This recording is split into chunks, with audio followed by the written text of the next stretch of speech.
the Polestar 2. It's the second car to come from Polestar, which is now a spin-off brand from Volvo. Now the Polestar 2 is a four-door sedan. It's supposed to compete with the Tesla Model 3. And in terms of price and range, it's awfully similar, at least for the base model. This is not the base model, however. This is the all-wheel drive version, which will compete with the Model 3 dual-motor all-wheel drive. Now, compared to the all-wheel drive Model 3, it has about 70 less miles of range. It's a couple thousand less expensive in terms of price, but the performance is awfully similar. So let's see how it compares to the Tesla Model 3.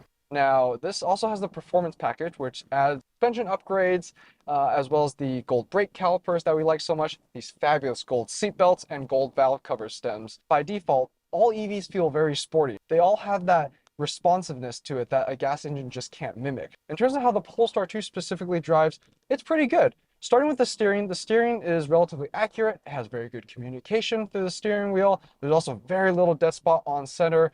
And the weight of it is really good, whether you're on the light mode or the firmer mode. All the weights are just really well calibrated, and it doesn't feel like it's trying too hard to be a sporty steering setup when it's not. I wouldn't say it's a super sharp sports sedan experience.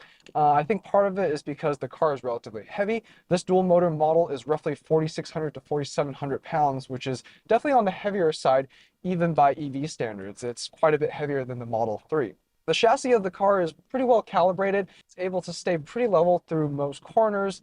The suspension can actually be changed in terms of the damper settings, but it's actually something that you have to jack up the car, remove the wheel, and then twist the knob. It's not something that's changed in the infotainment system or even a knob in the engine bay or anything like that. Overall, the driving experience is good. It doesn't blow me away necessarily, other than the acceleration is very good, but only mildly so in the grand scheme of things when it comes to electric vehicles. Don't get me wrong, the passing power is really exciting on this car. It doesn't quite have the aggressiveness that Teslas have. I noticed that at the top of the throttle pedal, about 10% or so, there's a bit of numbness to it before the throttle actually starts responding. And I think they do that to make the driving experience a little bit smoother. When people drive a Tesla, for example, for the first time, they tend to have difficulty modulating the throttle a little bit, and this doesn't have that issue. On the other hand, when you're really stomping on it, it doesn't have that as immediate of a feel as a Tesla can have, but it's still pretty good. Now, I want to talk about how the car feels on corner entry, because this is the part of the driving experience that left a little bit to be desired, at least for me, as someone that is really in tune with how the car feels in all parts of how it gets around the corner. On initial turn-in, it's not quite as sharp as the Model 3. It doesn't have the eagerness that I'm looking for in a sports sedan. It almost feels like it wants to understeer. It doesn't. There's a fantastic amount of grip in the car, but just the way the car turns in, it doesn't feel like it wants to do it. It can, but it doesn't have that eagerness that I really want. When you're powering out of a corner, it feels like the front is doing a lot of the throttle input. It does feel more like a front-wheel drive biased type of car. I'm not sure if this is actually true. The motor front and rear is almost identical in terms of power. I'm just not quite sure how they calibrate it in terms of the power distribution when you're stomping on the throttle. I'm sure there's clever computer trickery going on where it's determining which axles should get the most amount of power. But in terms of how it feels on corner entry, it feels more front biased than like a rear biased sports sedan should. The brakes are also interesting as well. It does have one pedal driving. It will actually come to a complete stop, which is really nice. You barely have to touch the brakes. The brakes themselves are really strong. This performance pack has the Brembos. I'm not quite sure if it's a brake-by-wire system. There's not a whole lot of feedback from the brakes. The brakes themselves can stop the car very confidently, but it's kind of hard to modulate sometimes. And if you're on a more aggressive regeneration, as soon as you lift off on the throttle, it immediately starts braking anyway. So I don't quite know at what point I should be touching the brake pedal versus just easing off of the gas pedal, so to speak. So that's a little bit odd. I suppose if you're doing some more spirited driving, maybe you could dial back that one pedal driving setting. The Regen, by the way, on its most aggressive setting, managed to get crew members in the car feeling nauseous even with the most gentle of pedal control. It really is difficult to be smooth and may be worth the range sacrifice for happier passengers if you have people in the car. In terms of sport settings, there actually isn't one. So there isn't a setting where you press sport and magically everything feels sharper. There is no setting for the throttle at all. The sharpness of the throttle is what it is. You can't change that. The steering is the thing that you can adjust in terms of weight. And again, they do a really good job of not going overboard with trying to make it excessively heavy to trick you into thinking it's sporty. It is sporty in terms of how communicative it is, and it's actually calibrated properly. So they didn't try to compensate by simply making the steering heavier. Now, there is a sport mode for the stability control, which partially disengages the stability control, I think. So it lets a little bit of slip go on if you're getting on the throttle aggressively.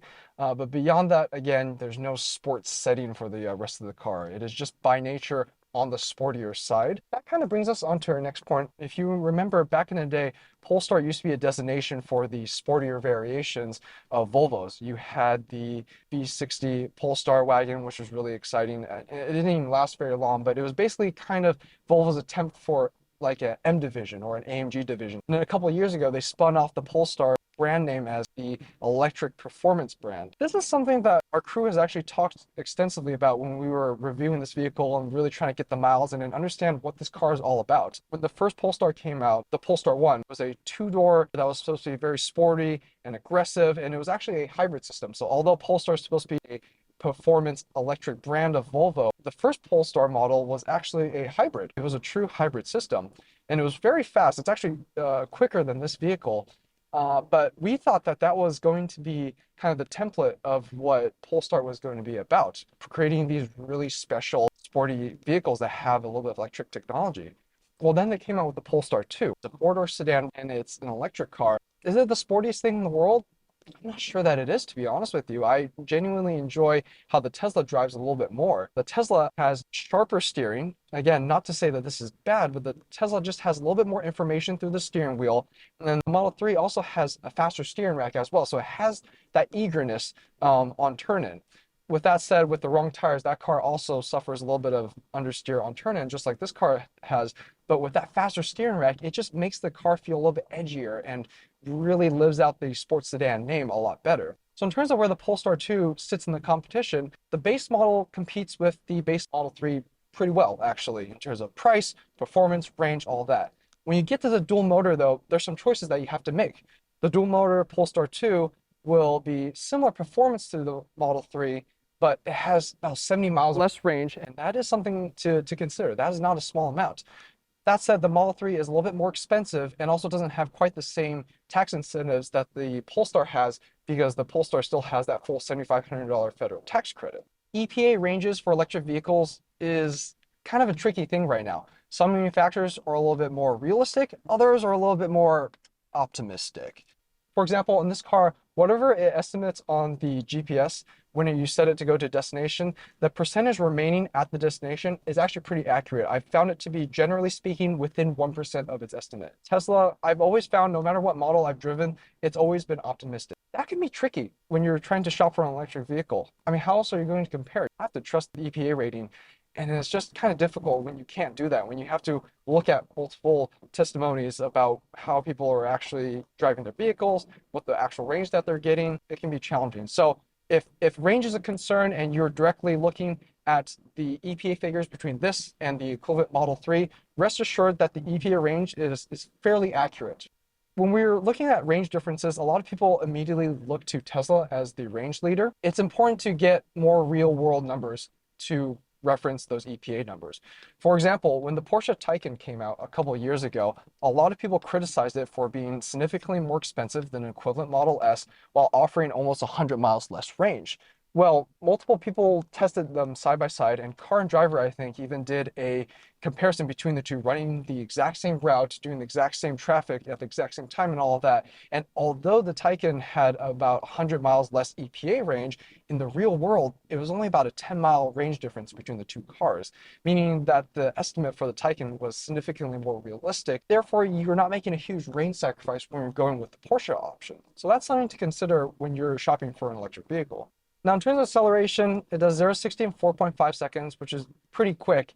And unlike some EVs, it doesn't seem to taper off too much below 60 miles an hour. It seems to hold that acceleration well past 60. On the freeway, it's pretty strong. I think past around 70 or 80 or so, that's when the acceleration will taper off a little bit, although the vehicle can travel much faster than that. Realistic scenarios, though, in terms of getting out of an intersection or passing someone on the freeway, this car will do it very, very comfortably. That's not something you have to worry about. If you're concerned about speed, though, and you're looking at the front-wheel drive version of this car, it's worth taking a test drive to see if that acceleration meets your standards. 7-second car for the base model Polestar 2 is okay. This is obviously a lot more exciting, but for most people, that car is probably going to be more than adequate too in terms of passing power.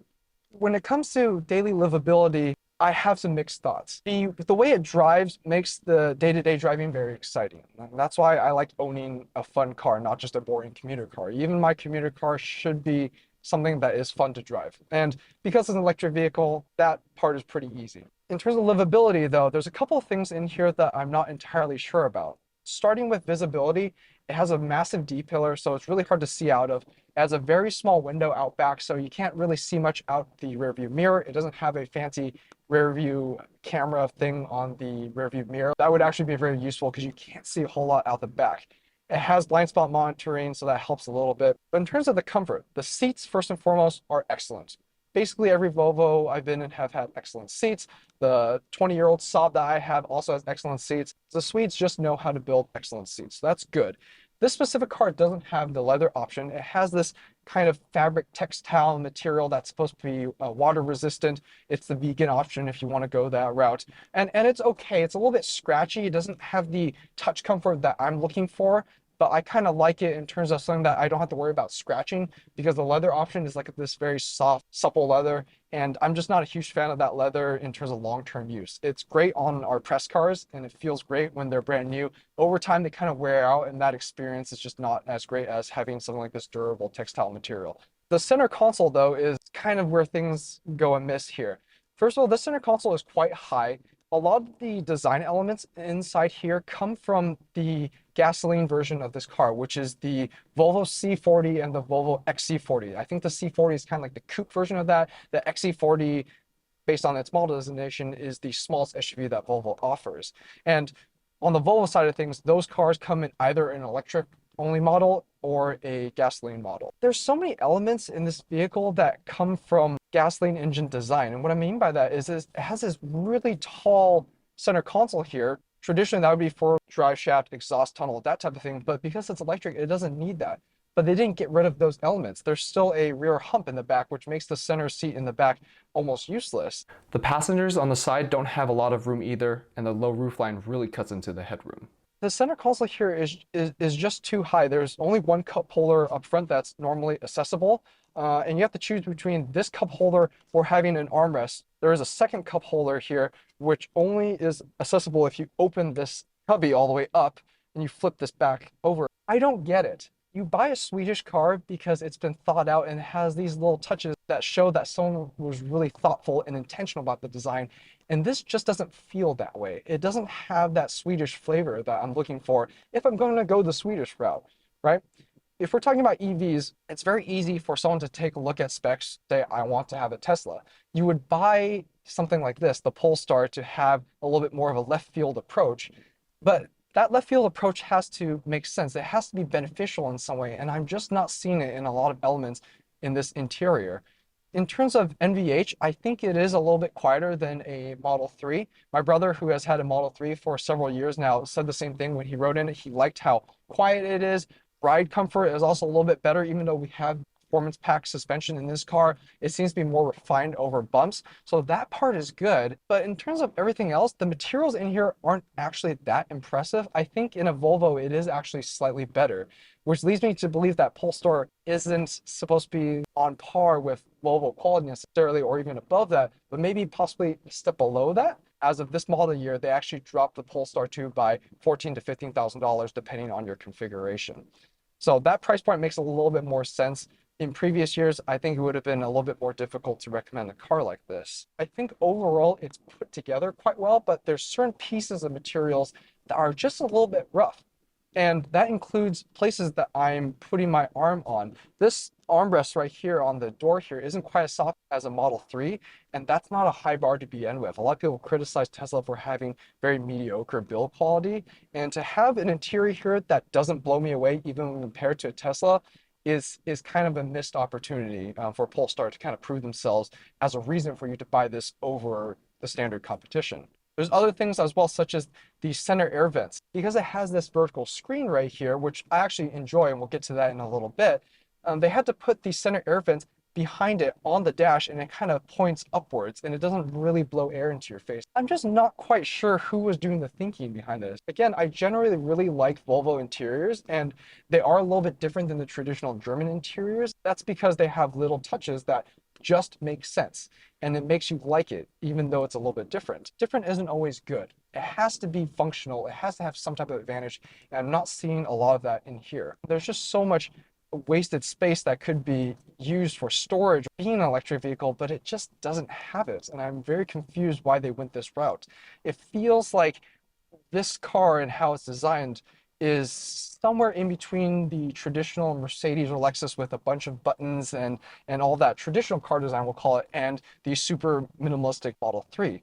It feels like this car is somewhere in the middle, and I'm not sure that is the right move. I think you should be either one end of the spectrum or the other. More things in the interior that are kind of a mixed bag. Starting with the instrument cluster, it's a display like it is in a lot of cars nowadays. It uses a very high resolution display, which is a great choice from Polestar because I think that will allow the car to feel modern even several years from now. The font I also really enjoy as well. It's a very clean font. It's very easy to read and no complaints there.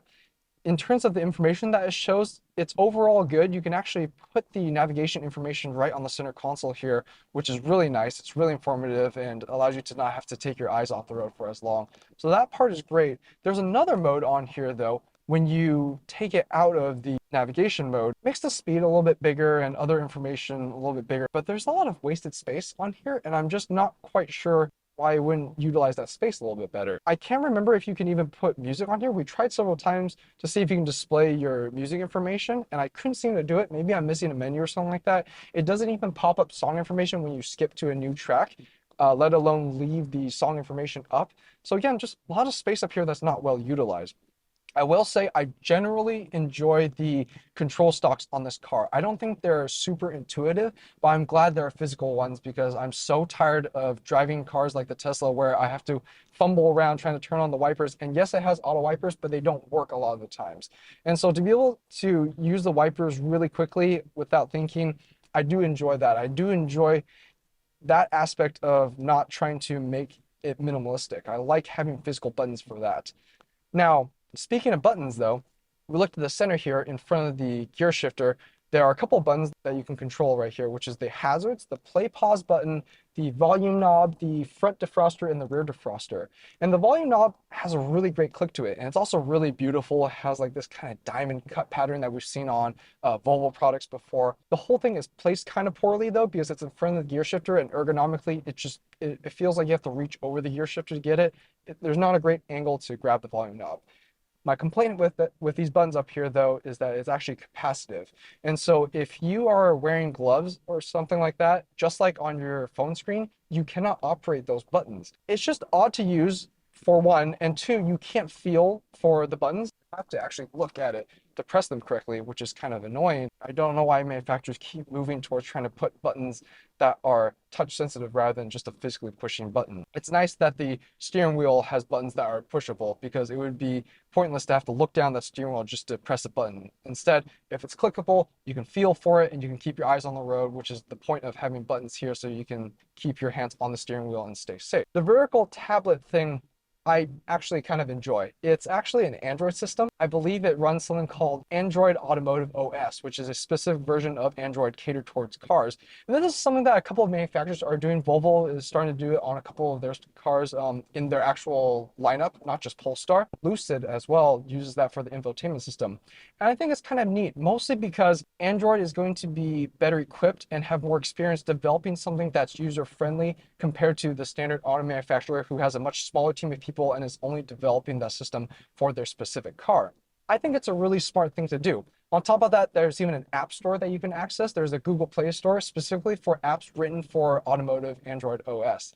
So as time goes on, more developers can create apps for not just this car, but just cars in general that are running this operating system. And I think that's a really neat thing.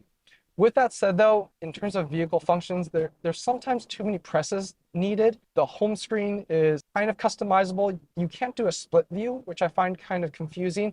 I love vertical screens because it allows you to have essentially two standard wide screens so you can have more pieces of information compared to just having a widescreen for the entire display. But you can't pull up two separate things. I can't have maps and music going on, for example. It's nice that you can put maps, in here, and then music separately here, but it'd be nice to kind of have more information rather than taking up the entire screen for just one application. With that said, that can change over time because it is an Android operating system. This can get OTA updates and can get updated over time, potentially improving the user experience and also increasing features. There's something about the touchscreen that is a little bit unresponsive. There's some UI elements that don't quite make sense and isn't immediately intuitive. And once again, as we always complain about on Clutch Kick, the climate control is not a physical knob. And I'm sorry to keep going on about this, but if we're so obsessed with making these cars safer and safer, how you use various functions inside of the car need to be considered. I shouldn't have to look down and see where I'm pressing in order to adjust the temperature hot or cold. That's something that I should be able to reach over and adjust, or better yet, something that I can do on my steering wheel, which Tesla can do. Technology should make our lives easier. It's not something that should add complication to our lives. In terms of driver's assistance technology, this has adaptive cruise control, which is actually pretty smooth at following the car in front. I have no complaints about that. Some cars are kind of jerky. Some cars don't react quickly enough when cars pull in front of it. Some cars are overly eager to catch the car in front of it. This is excellent. The lane correction technology is okay. Found that it likes to hug the right side of the lane, and it does require a little bit of interference with it to help it not swerve into the car next to you. You can also use the adaptive cruise control while turning off the adaptive steering function, so that's nice. One other thing that spoils the daily driving experience of this car is the turn signals. Turn signal sounds like popping of speakers. It sounds like the sound that your earphones would make if you plug it into a headphone jack, and it makes that pop noise. That's the sound it's making while its turn signals are activated, and I haven't found a way to change it. I don't think you can change it. That is the noise that it makes when you're signaling, which is something that would make me not want to use my turn signals on a day-to-day basis. Something to keep in mind if you're shopping for this vehicle. Something else to consider is charging. Now, the Polestar 2 comes with a charger for home. It's a NEMA 1450, which is awfully similar to what you would plug a RV into. So you can get that plug installed into your garage to charge a little bit quicker, or the standard 110 outlet. So those are the two outlet heads that come with the charger, that come with the car.